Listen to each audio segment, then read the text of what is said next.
Assalamualaikum warahmatullahi wabarakatuh. Perkenalkan, kami dari kelompok bioteknologi konvensional pembuatan roti yang beranggotakan Fathia Ilma Sabrina, Narisa Arfiana Budi Utami, Marcelino Sultanmur, dan Zaknika Nabil Maulana. Silakan untuk disimak. Apa itu bioteknologi konvensional? Bioteknologi konvensional adalah bentuk bioteknologi yang memanfaatkan makhluk hidup atau mikroorganisme secara langsung dan umumnya secara utuh untuk menghasilkan atau memodifikasi produk dengan cara, prinsip, dan teknologi tertentu. Untuk membuat roti, kita memerlukan terigu, garam, gula, dan yang paling penting, ragi. Cuci tangan agar adonan tidak terkontaminasi bakteri lain. Gunakan timbangan untuk menakar tepung. Karena yang digunakan adalah ragi instan, maka langsung dituang ke adonannya pun tidak apa-apa, tanpa harus diaktifkan terlebih dahulu. Tetapi jika menggunakan ragi kering atau active dry yeast, maka harus diaktifkan dulu pada air hangat ruam-ruam kuku. Perbedaan ragi instan dengan ragi kering aktif. Ragi instan dia butirannya lebih kecil dan lebih mudah untuk larut. Dinamakan instan karena tidak perlu melewati tahapan proofing atau tidak perlu diaktifkan terlebih dahulu. Lalu ia juga relatif lebih tahan lama, namun harganya sedikit lebih mahal. Sementara itu, ragi kering aktif ia butirannya lebih besar, sehingga harus dilarutkan terlebih dahulu. Sebelum dipakai, perlu di-proofing. Lalu sifat ragi tidak stabil, sehingga mudah mati. Harganya namun relatif lebih murah.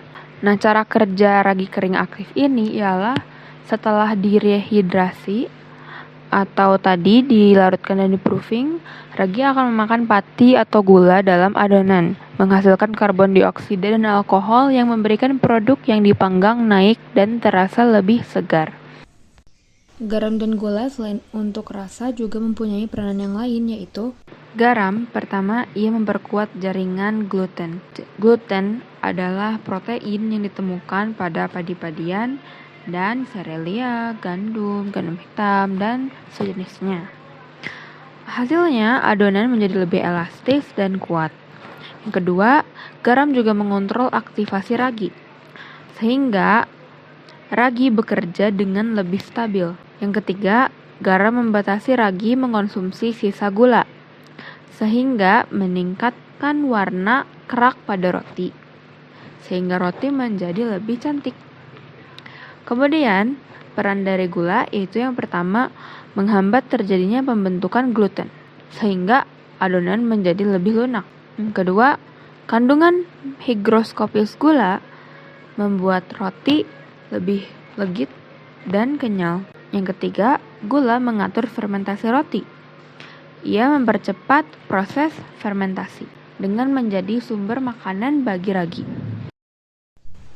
Aduk-aduk-aduk dan tambahkan air hangat ruam kuku sedikit demi sedikit dan aduk hingga adonan menjadi seperti ini.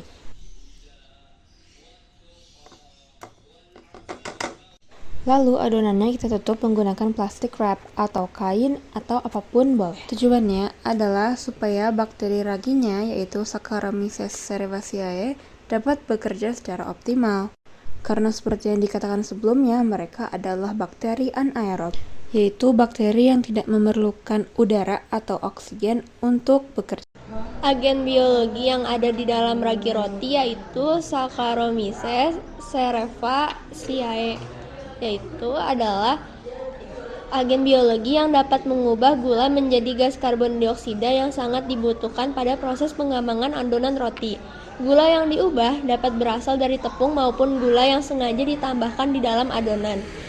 Dari beberapa sumber, diketahui bahwa pada ragi terdapat enzim yaitu protease yang dapat memecah protein, lipase yang dapat memecah lemak, invertase yang memecah sukrosa menjadi glukosa dan fruktosa, maltase yang memecah maltosa menjadi glukosa, serta zimase yang memecah glukosa menjadi alkohol dan karbon dioksida. Tepung mengandung protein yang sebagian besarnya akan membentuk gluten apabila dibasahi, diaduk, ditarik, dan diremas-remas. Gluten inilah yang akan bertanggung jawab menahan gas CO2. Gas karbon dioksida yang terbentuk akan ditahan oleh adonan sehingga adonan menjadi mengembang ketika dibiarkan dalam keadaan tertutup pada suhu ruangan. Selama proses fermentasi, selain dihasilkan gas juga dihasilkan alkohol dan asam-asam organik. Asam-asam ini akan menyebabkan penurunan pH adonan dari 5,3 menjadi 4,5. Adanya pembentukan alkohol dan penurunan pH secara langsung akan berperan sebagai pembentuk flavor dan rasa roti. Kita diamkan selama 2 jam dan setelah 2 jam, cang, mengembang. Sebelum, sesudah. Habis itu taburkan tepung pada nampan, tumbahkan adonannya, ulen-ulen hingga kalis, masukkan ke loyang, dan bakar. Belum deng, kita diamkan lagi selama 15 menit.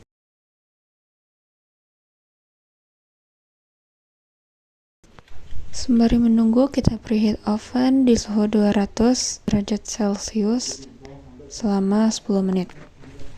Habis itu barulah bakar.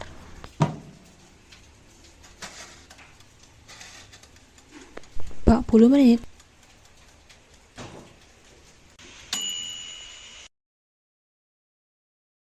Manfaat mengkonsumsi roti. Manfaat yang pertama, sebagai sumber energi. Roti kaya akan kandungan karbohidrat yang merupakan sumber energi bagi tubuh.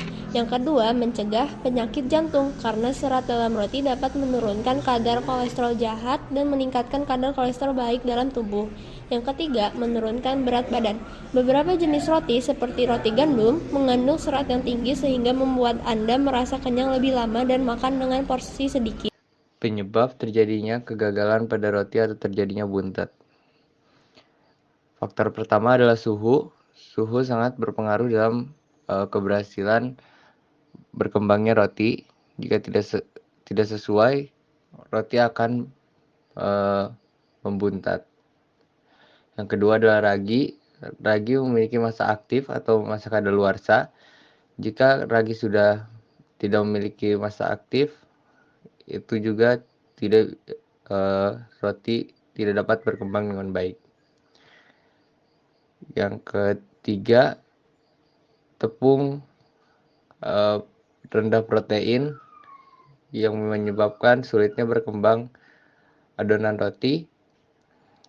Yang keempat adalah kadar garam. Kadar garam yang berlebih akan menyebabkan adonan sulit berkembang. Yang kelima adalah proses pengulenan yang harus sesuai agar roti dapat berkembang dengan sempurna. Terima kasih.